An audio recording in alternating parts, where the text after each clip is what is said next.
Hello, time for another book review video, and I've got a double for you this time. One a bit more serious than the other. I'm going to keep it probably brief again today, to be fair. I'm so hot, the weather is really hot. So I've got a non-fiction one for you. What we don't talk about when we talk about fat by Aubrey Gordon. And I've got a children's book for you again. The Graveyard Book by Neil Gaiman, who's one of my favourite writers.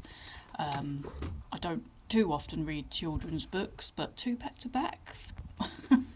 But I've been working my way through Neil Gaiman's books when I can, because I've read quite a lot of them. But that was one I hadn't read yet. So I'll start with the more serious one.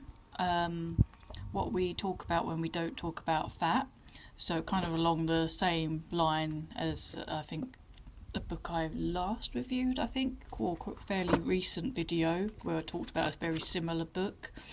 Yeah, I really thought this one was very good as well. It's not an awful lot I can say about it, but it talks about that discrimination and how the writer has kind of, like, people would say to her all her life how she wasn't eating healthy and she wasn't getting exercise, blah blah blah, but actually she was. She just a big lady, for whatever reason. But yeah, but it goes into a lot more depth than that, and it does really make you think about how you talk about fat people, and how you talk to people who are fatter than you and all that kind of thing, and what they have to deal with in the world is pretty horrendous actually when you read things like this. And yeah, you kind of feel like, well, what is that all about? That's really bad. So yeah, quite a powerful read. So that's What We Don't Talk About When We Talk About Fat by Aubrey Gordon. Ooh, just throwing it. And the other one, the other book, the less serious one, the children's book, Neil Gaiman, The Graveyard Book. This one, I didn't realise when I started reading it or anything. I only saw after, when I looked at other reviews, that this one is kind of meant to be a take on kind of like the Jungle Book, but instead of a child being raised in the jungle by animals, it's a child being raised by ghosts in a graveyard, which is, yeah, as fun as it sounds. It's a bit of a mixed one for me, so I kind of gave it 3 out of 5, because to begin with I wasn't really getting that into it, but as the book went on I got more into it and enjoyed the story more. It's about a child that's almost got killed when he was little, when he was a baby, but his whole family gets killed, but somehow these ghosts take him to their graveyard and raise him. So yeah, it's obviously a little bit on the dark side, but it's also, it's humorous, it's fun, it's typical Neil Gaiman writing.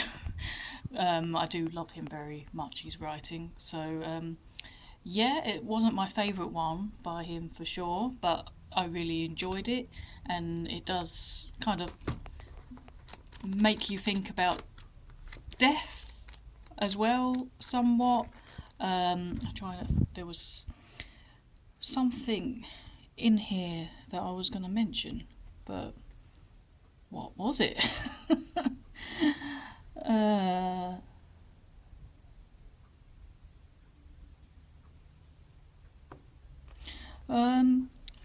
Yeah, I can't remember exactly, but yeah, he kind of learns how to do ghosty things as a human, because he's somewhat magical.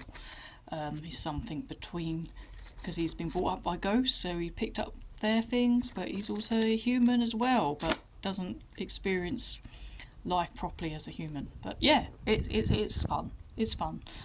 So Neil Gaiman, The Graveyard Book. It is a children's novel, so there's nothing too horrendous in there. Just maybe the beginning bit is quite harsh, but then after that, it's not very graphic at all. So yeah, that's Neil Gaiman, The Graveyard Book, and yeah, I'm going to leave it at that today, and I will see you again very soon. Bye.